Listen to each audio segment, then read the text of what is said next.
கிறிஸ்துக்கள் அன்பான தேவனுடைய பிள்ளைகளே, ஆண்டவரும் உலக ரட்சகருமான இயேசு கிறிஸ்து வினையற்ற நாமத்தினால உங்கள் எல்லாரையும் வாழ்த்தி ஆசீர்வதிக்கிறேன். இந்த ஜூலை மாதம் 28ஆம் தேதி மங்கள வார்த்தை நிகழ்ச்சி மூலமாக உங்களை நேரடியாக உங்கள் வீடுகளில் சந்திக்கிறது எனக்கு ரொம்ப சந்தோஷம். கர்த்தர் உங்களை ஆசீர்வதிப்பாராக. சரி, இன்னைக்கு நமக்கு என்ன மங்கள வார்த்தை ஆண்டவர் வச்சிருக்கிறாரு, எடுத்து வாசிக்கலாம். யாத்திராகமத்தின் புஸ்தகம் 20ஆம் அதிகாரம் 24வது வசனம் இப்படியாய் சொல்கிறது: என் நாமத்தை பிரஸ்தாபப்படுத்தும் எந்த ஸ்தானத்திலும் உன்னிடத்தில் வந்து உன்னை ஆசீர்வதிப்பேன். இந்த வார்த்தை ஆண்டவர் சொல்றார். என்னுடைய நாமத்தை பிரஸ்தாபப்படுத்தும் எந்த ஸ்தானத்திலும் எந்த இடத்திலும் உன்னிடத்தில் வந்து உன்னை ஆசீர்வதிப்பேன். அப்படின்னா எங்கெல்லாம் நம்ம ஆண்டவருடைய நாமத்தை பிரஸ்தாபப்படுத்துகிறோமோ, ஆண்டவரை பற்றி பேசுகிறோமோ, ஆண்டவரை துதிக்கிறோமோ, அங்கே ஆண்டவர் எழுந்தருளி வருவார். அது உன் வீடாக இருந்தாலும், உன் வியாபார ஸ்தலமாக இருந்தாலும், நீ வேலை செய்கிற இடமா இருந்தாலும் சரி, ஆண்டவரை புகழ்ந்து பாடுகிற, ஆண்டவரை புகழ்ந்து பேசுகிற இடங்களில், அவருடைய நாமத்தை பெயரை பிரஸ்தாபப்படுத்துகிற இடங்கள். அப்படின்னா என்னென்னா, நீ வேலை செய்கிற இடத்துல உன் கொலிக்கிட்ட கூட வேலை செய்கிறவங்கள்ட்ட இயேசுநாதரை பற்றி, இயேசுநாதர் உனக்கு செய்த நன்மைகளை பற்றி அவருடைய பேரை சொல்லி நீ சாட்சி சொல்லிட்டு இருக்கும் பொழுது அந்த இடத்துல ஆண்டவர் வந்து ஒன்று ஆசீர்வதிப்பாரான். எவ்வளோ அழகான வார்த்தை! நீங்கள் எத்தனையோ முறை இந்த வசனத்தை கேட்டிருப்பீங்க, ஆனால் இந்த மாதிரி யோசிச்சிருப்பீங்களான்னு எனக்கு தெரியலை. ஆண்டவர் சொல்கிறாரு, ஆண்டவருடைய நாமத்தை எங்கே பிரஸ்தாபப்படுத்தினாலும், நீ ஒருத்தங்கள்ட்ட ஆண்டவர் எனக்கு இந்த மாதிரிலாம் செய்தார், நல்லது செய்தார்னு சொல்லிட்டு இருக்கும் பொழுது ஆண்டவர் வந்துடுவார். வந்து உன்னிடத்தில் வந்து உன்னை ஆசீர்வதிப்பார். ஏன் தெரியுமா? நீ நன்றி உள்ளவனாய் ஆண்டவருடைய நாமத்தை இன்னொருவரிடத்துல பிரஸ்தாபப்படுத்துகிறாய், ஆண்டவருடைய நாமத்தை பெருமைப்படுத்துகிறாய். நீங்கள் சாட்சி சொல்லும் பொழுது அந்த இடத்துல ஆண்டவர் வந்து உன்னை ஆசீர்வதிப்பார். ஏன் தெரியுமா?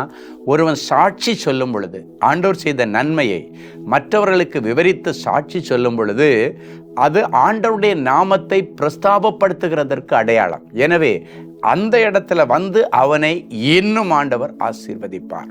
எனவே ஆண்டவர் செய்கிற நன்மைகளை நீங்கள் ஆண்டவருக்கு சாட்சியாக நீங்கள் தெரிஞ்சவர்களிடத்துல, உறவினர்களிடத்துல, வேலை செய்கிற இடத்துல நேரம் கிடைக்கும் போதெல்லாம் சொல்லணும். அதே போல் நீங்கள் இருக்கிற இடத்துல ஆண்டவரை துதிச்சிங்கன்னா அந்த இடத்துல ஆண்டவர் எழுந்தருளி வருவார், உங்களை ஆசீர்வதிப்பார்.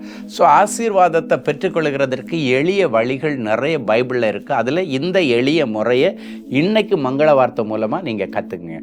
ஆண்டவர் செய்த நன்மைகளை அடுத்தவங்கள்ட்ட சொல்லி ஆண்டவரை பிரஸ்தாபப்படுத்தி பேசும்போது ஆண்டவரை ஆசீர்வதிப்பார். நீ இருக்கிற இடத்துல ஆண்டவரை நினைச்சு ஒரு பாட்டு பாடி ஆண்டவரை துதிக்கும் பொழுது ஆண்டவர் அந்த இடத்துல வந்து ஒன்று ஆசீர்வதிப்பார். ஸோ ஆசீர்வாதத்தை பெற்றுக்கொள்வதற்கு நீ இந்த எளிய வகைகளை நீங்கள் பெற்றுக்கொண்டு ஒரு இன்டர்வியூக்கு போகும்போதோ, இல்லைன்னா பொண்ணு பார்க்க போகும்போது, மாப்பிள்ளை பார்க்க போகும்போது, இல்லைன்னா விசா இன்டர்வியூக்கு போகும்போது, இல்லை ஒரு மெடிக்கல் டெஸ்ட்டுக்காக போகிறீங்க, இல்லை ஒரு ப்ராஜெக்ட் எடுக்க போகிறீங்க, இல்லை வியாபாரத்துக்காக ஒரு இடத்த பார்க்க போகிறீங்க, இல்லை வீட்டுக்காக ஒரு இடத்த பார்க்க போகிறீங்க, அந்த நேரத்தில் இந்த காரியத்தை செய்துட்டிங்கன்னா ஆண்டவருடைய பிளெஸ்ஸிங்கோடு நீங்கள் போவீங்க. அந்த காரியம் உங்களுக்கு வாய்க்கும். இதை நீங்கள் ப்ராக்டிஸ் பண்ணி பாருங்கள். அநேகருக்கு ஆசீர்வாதமாக இருக்கும். கர்த்தர் உங்களை ஆசீர்வதிப்பாராக. சரி, ஒரு நல்ல சாட்சியை கேட்கலாமா?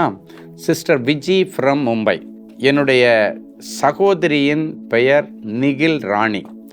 அவளுக்கு திருமணமாகி 17 வருஷங்களாக குழந்தை பாக்கியம் இல்லை.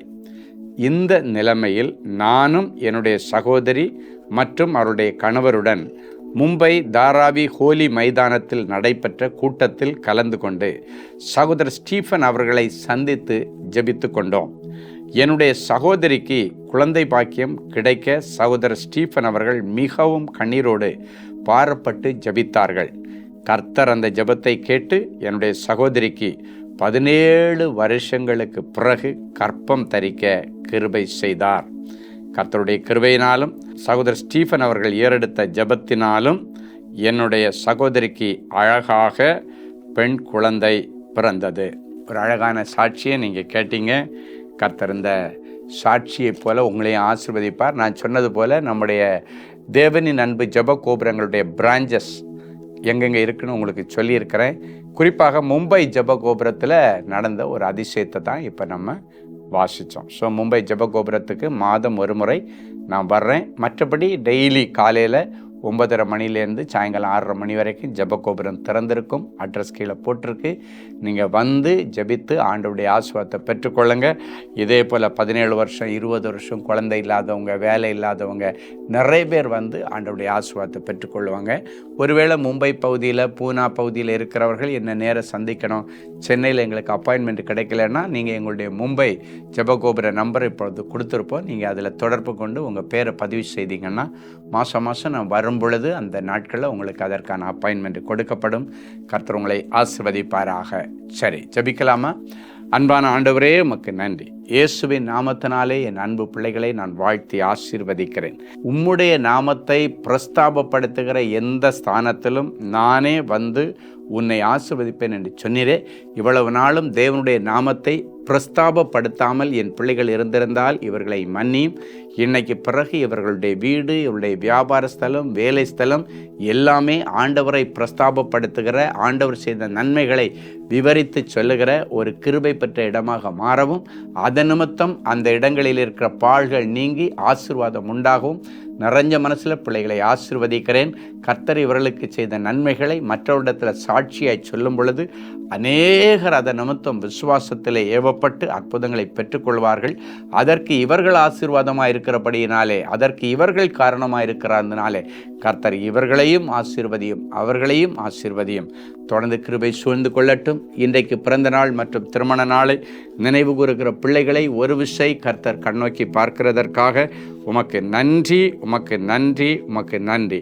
நிச்சயமாக நான் உன்னை ஆசீர்வதிக்கவே ஆசீர்வதித்து உன்னை பெருகவே பெருக பண்ணுவேன் என்கிற மங்கள வார்த்தை அப்படியே நிறைவேறட்டும். இயேசுவின் மூலம் பிதாவே, ஆமேன். அன்பு தேவனுடைய பிள்ளைகளே, இந்நிகழ்ச்சியின் மூலம் நீங்கள் பெற்றுக்கொண்ட ஆசீர்வாதங்களையும் உங்கள் ஜெப விண்ணப்பங்களையும் அனுப்ப வேண்டிய முகவரி: தேவனின் அன்பு ஊழியங்கள், Vinayak avenue, OMR road, Okkiyam, Thoraipakkam, Chennai 600097. மேலும் 24 மணி நேர ஜெப உதவிக்கு 044-24547-999 மற்றும் 9941150999 என்ற எண்களுக்கு தொடர்பு கொள்ளுங்கள்.